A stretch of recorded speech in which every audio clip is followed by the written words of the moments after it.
This is Cast of Wonders, the young adult fiction podcast featuring stories of the fantastic. Welcome. Episode 325 for September 30th, 2018. My name is Melaine Heike-Aufdermauer, and I'm your guest host today. I'm a young adult librarian with a special affection for speculative fiction. September 23rd through 29th, 2018 is Banned Books Week, an annual international event celebrating the freedom to read and raising awareness of the immense social value of free and open access to information. The theme at Cast of Wonders this year is libraries. A good library can give you answers to the questions you never knew you had. A good librarian can open doors to worlds you never knew existed. This week, we're sharing some of those worlds and words with you. Our final story for Banned Books Week 2018 is The Librarian by Maria Haskins, a Cast of Wonders original. Maria Haskins is a Swedish-Canadian writer and translator. She writes speculative fiction and debuted as a writer in Sweden, but moved to Canada in the 1990s. Currently, she lives just outside Vancouver with a husband, 2 kids, and a very large black dog. Her work has appeared in several anthologies: Beneath Ceaseless Skies, Flash Fiction Online, Cast of Wonders, Mythic Delirium, Shimmer, and elsewhere. This story is narrated by Catherine Inskip, one of the assistant editors for Cast of Wonders. Catherine teaches astrophysics for a living and spends her spare time populating the universe with worlds of her own. You can find more of her stories at Motherboard, Cast of Wonders, The Dune Stief, and Luna Station Quarterly, and forthcoming from Abyss and Apex. And now, we've a tale to tell.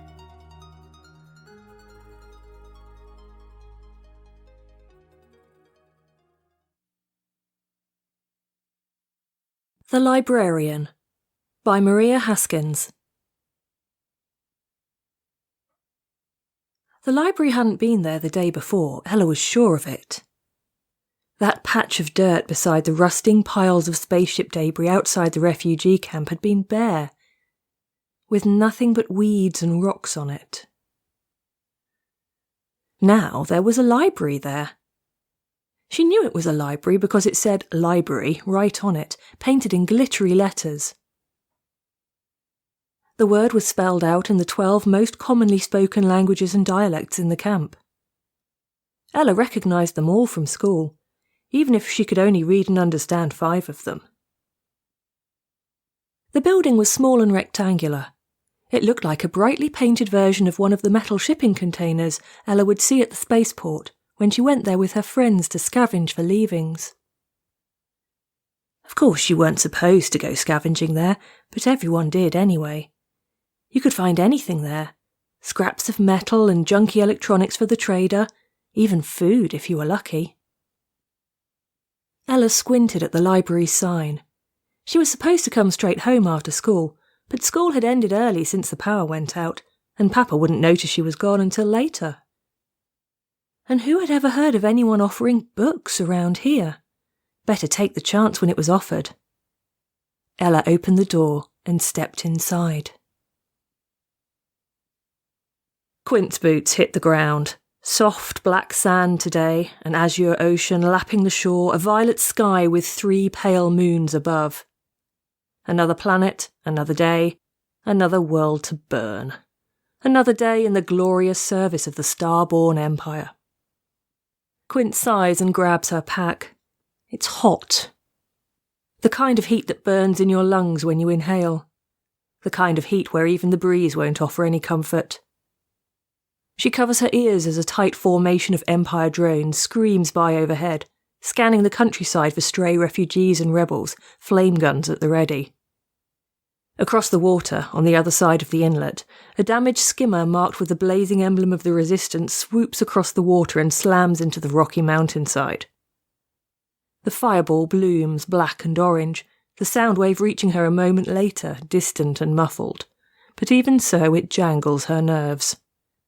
Too many bad days lately. Too many bad nights. Quint turns her back on the water and looks up the hillside. Whatever the city looked like before, it is nothing but rubble and ruins now, smoke and ashes swirling in the hot winds. Every building has been destroyed, razed to the ground, except one. Far above Quint's vantage point on the beach, one building stands untouched, brightly painted walls gleaming in the sunshine. "Guess that's where I'm going," Quint says to the officer waiting for her by the disembarkation ramp. "Sure is, a library. Got some sort of force field up, I guess. The local squad leader tells me they haven't been able to crack through it, so now it's your problem. You're the fire and explosion tech, they tell me. Head up there and get it out of the way." Quint wavers. "A library? Why do we need to burn a library? No chance we can just leave it in place and move on? This place looks pretty destroyed as is." "Word from on high is the same as always. Burn everything to the ground, leave nothing but ruins. Kill those who won't give up. Don't act like a newt. You know the drill." Yes, Quint knows the drill. For years she's burned cities through this part of the quadrant for the Empire. Blown up rebel strongholds and bridges, spaceports and factories, armies and storage depots. Never a library, though. Soft targets like that are usually long gone by the time she's called in. Quint checks her bag to make sure she's got what she needs. Of course she does. She's always prepared, carrying enough incendiary devices and explosives carefully packed into her bag to blow half a moon apart, let alone a library. She wipes her forehead, takes a swig of water from her bottle. This planet is too hot. A simmering kind of wet heat that gets in your lungs and brain, until it feels like her flesh is about to melt off the bones. "Any chance you've got a drone or motor vehicle I can use?" "Comedian, huh? Leg it and be back before dark." Quint shoulders her pack and begins to slowly work her way up the hill from the beach, through the rubble-strewn streets. Inside, the library smelled of mint tea and apples, and the scent reminded Ella of what her afternoons used to be like, back when Papa would still make tea for her after school. When he might even have some sugar to stir into her cup. With an effort she shrugged off those memories. The room she entered was small, but filled with stacks and boxes and shelves overflowing with books. Even in the chaos there was order. Everything was divided into sections, and each section was carefully alphabetized by author. Most of the books were regular glow tablets, the kind they used at school whenever they were allowed to read rather than forced to listen to the Empire's standardized educational audio. But here and there, Ella saw paper books that had to be ridiculously old, and worth a fortune if you found the right trader. Ella navigated between the teetering stacks and boxes, letting her fingers skim the tablets as she passed, igniting the titles they held. She suddenly felt dizzy, almost as if the room or the ground beneath it had shifted. So many books. Who had set this up? Maybe it was one of those do-gooder organisations. Rich people from rich Empire planets, looking for someone to feel sorry for. In that case, she better make use of it before the money and pity ran out and the place closed again. "Hello?" Ella looked up at the woman behind the counter. She hadn't even seen her there until she spoke. And now that she did see her, she stumbled back. The woman seemed immeasurably tall, dressed in a flowing, dark tunic with a black scarf covering her hair. Her face didn't seem wrinkled exactly, but even so, Ella got the feeling that she was much older than she looked. The woman's large dark eyes looked down at Ella, and the light from the door glistened in them like reflected fire slipping across deep water. "I'm the librarian," she said. "You want to borrow a book?" Ella nodded. The woman's voice was deep and soft, and she spoke with an accent that reminded her of Mama. "All right, look around and pick what you like. Rules are you can keep the books for 6 weeks, and you can borrow as many as you like. But if you don't return a book on time, there are late fees, okay?" What kind of fees? Ella thought of the glass jar she kept under the bed in her room. It was where she stuffed any stray coin or other valuables she found at the spaceport, but these days it was mostly stuffed full of pretty rocks. The librarian smiled. Her face looked strange when she smiled, like there was maybe another face underneath the one Ella could see. Don't worry, it'll be no more than you can afford. The library shimmers like a heat mirage above the ruins. Quint almost thinks it isn't even there anymore, as if it's blinked out of existence altogether. Then she walks a few more steps, wipes the sweat out of her eyes beneath her helmet, blinks, and there it is again. Quint isn't quite sure why it makes her so uneasy to be burning a library. She isn't even sure when she last saw a library, or when she last read a book. It's been years. Since sometime before the war, before basic training, before she was shipped out here to fight a war no one even remembers in the Central Quadrants. Quint isn't even sure if it's the same war that raged when she was a child, or if it's a new one that started since. All she knows is the Empire feeds and clothes her, and she decided long ago that she didn't need more motivation than that. Always reading, Papa said when he came in after work, reeking of oil and fuel from cleaning ships at the port. What good will it do you here? Papa didn't sound angry saying it, just sad. Mama used to read to me, Ella said, and immediately wished she hadn't, because any time she mentioned Mama, Papa's face changed. It changed now, too, and so did his voice. You need your sleep. Put it away. Okay, Papa. Ella put the book away and pretended to sleep, but when she heard Papa snoring, she brought it out again, reading beneath the covers until the glow tablet's battery ran down to 0. She couldn't explain to Papa how the books made her feel, though she always thought Mama would have understood it better, maybe. That feeling of coming home, of belonging as she read the words. The force field that protected the library from a week's relentless bombardment by the Empire's flyers is like nothing Quint's ever seen. In fact, she can't see it at all. She tries to get a reading on it with her scanner, but it doesn't register. No matter what test pattern she runs, it's as if there is no field. As if the library somehow has miraculously evaded the heavy artillery fire that killed everyone that didn't flee in time.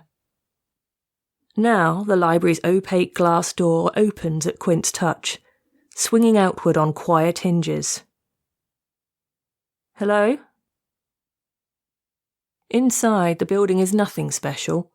A standard-sized prefab dwelling, painted bright from roof to ground. But when she steps inside, Quint's sense is real, and for a moment her eyes deceive her. Instead of the brightly lit interior that should be there, with sunlight streaming through the windows, she sees an ancient, darkened, cavernous space lit by flickering lights, like flames, fire.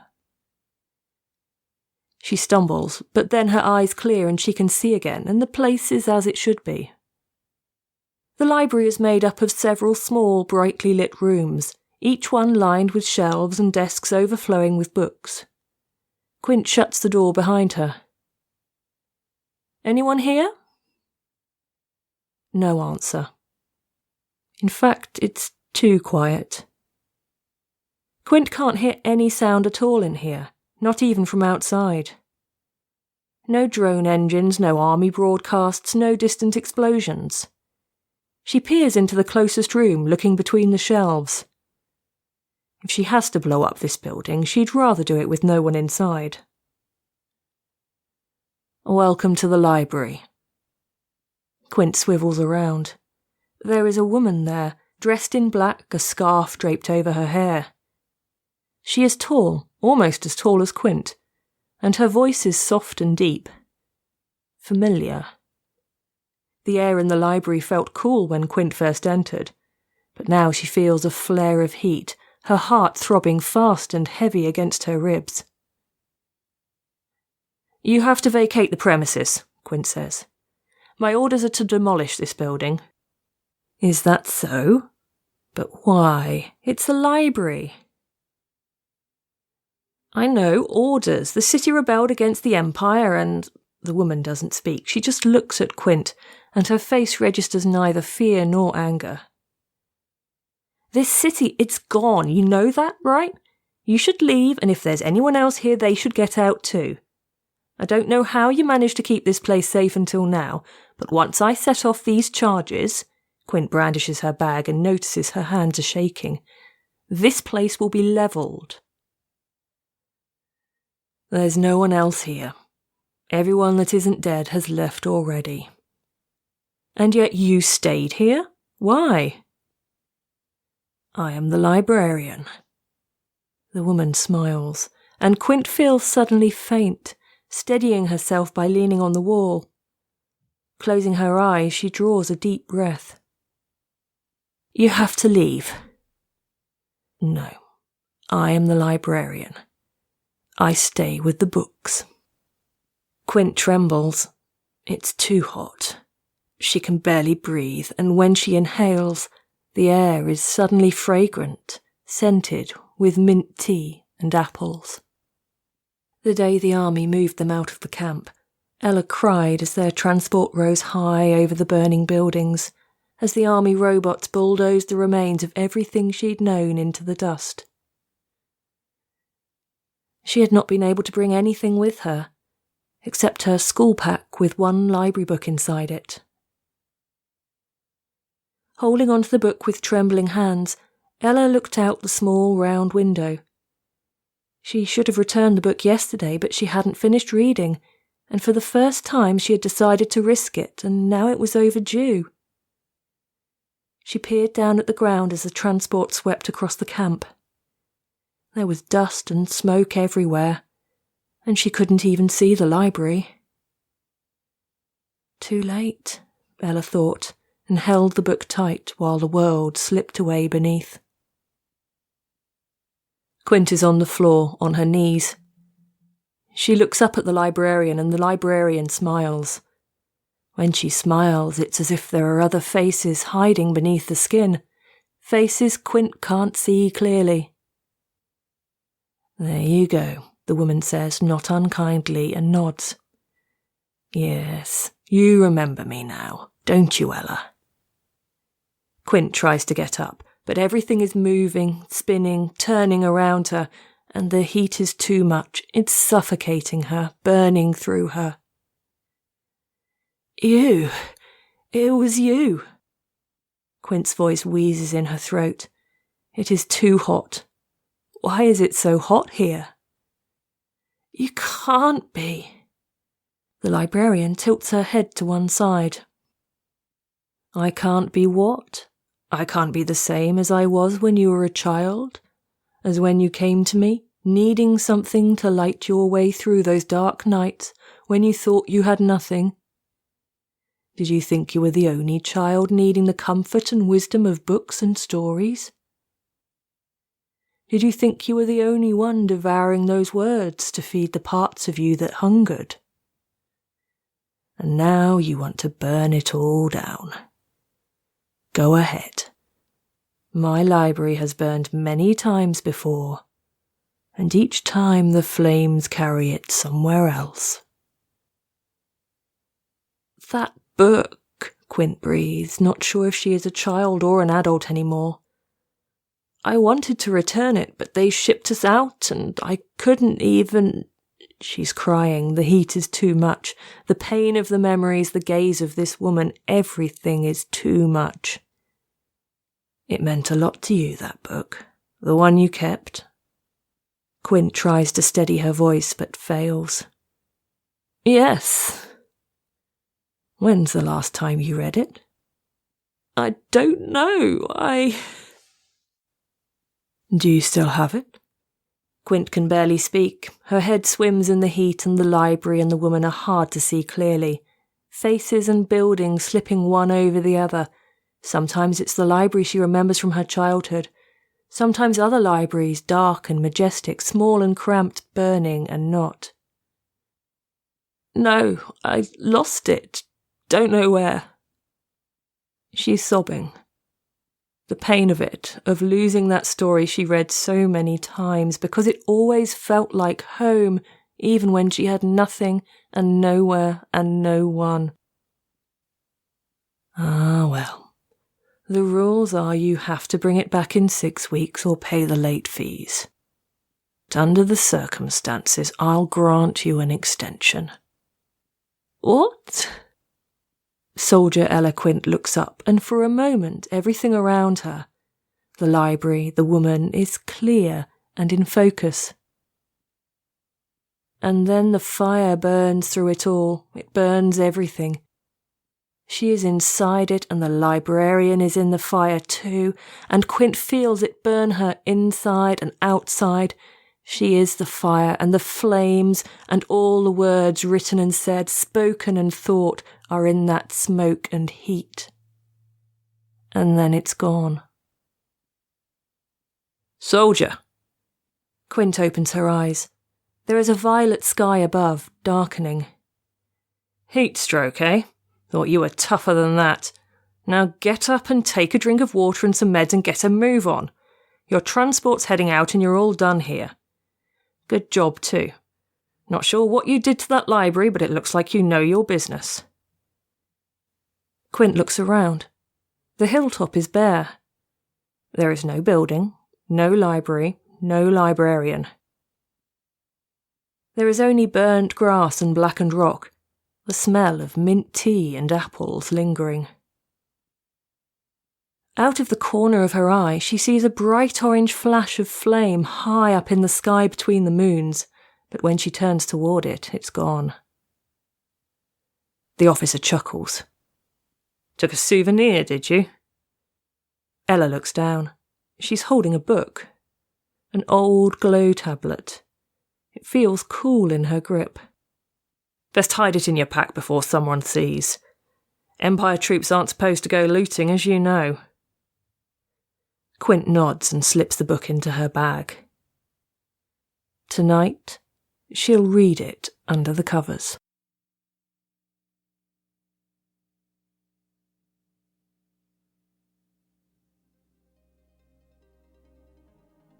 Like Ella Quint, I have one particular book I read over and over and over. One particular book that felt like home, and I found it in a library. Libraries are a light in the dark, a source of comfort and community, a testament to the human need to learn and share our knowledge with others. In a library, there is refuge, and there is also freedom. Banned Books Week celebrates the freedom to read and to seek out information, even if the information is on a sensitive or unpopular topic. In a library, there is room for ideas of all kinds, and you have the freedom to find the books that are right for you. Join us again next week. Cast of Wonders loves bringing you the best audio fiction week after week, but they can't do it without your support. Your donations pay their authors, narrators, servers, and staff. Please consider supporting Cast of Wonders with a monthly donation through either PayPal or Patreon. You can also leave a review on iTunes, request it on Spotify, and consider the stories they publish for award consideration. There are lots of ways that you can help. Join the discussion on the EA Forum, forum.escapeartists.net, or visit on Twitter @CastOfWonders. Come say hello. Cast of Wonders is a production of Escape Artists Incorporated and is brought to you by editor and host Marguerite Kenner, assistant editors Alexis Goebel and Catherine Inskip, associate editors Tonya Bezpalco, Amy Brennan, Alicia Caporaso, Trace Fontiel, William Haight Minor, Andrew K. Ho, Sean Proctor, Ray O, Susie Rodriguez, Carissa Sluss, Emma Smales, and Chris Tang. Audio producer Jeremy Carter, and community manager Danny Daly.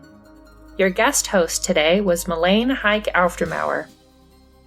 Our episodes are released under the Creative Commons Attribution, Non-Commercial, No Derivatives 4.0 International License. This means that you can download or listen to the episode on any device you like, but you can't change it or sell it. Our theme music, Appeal to Heavens, is by Alexei Nov and is available from Promo DJ or his Facebook page. Thanks for listening.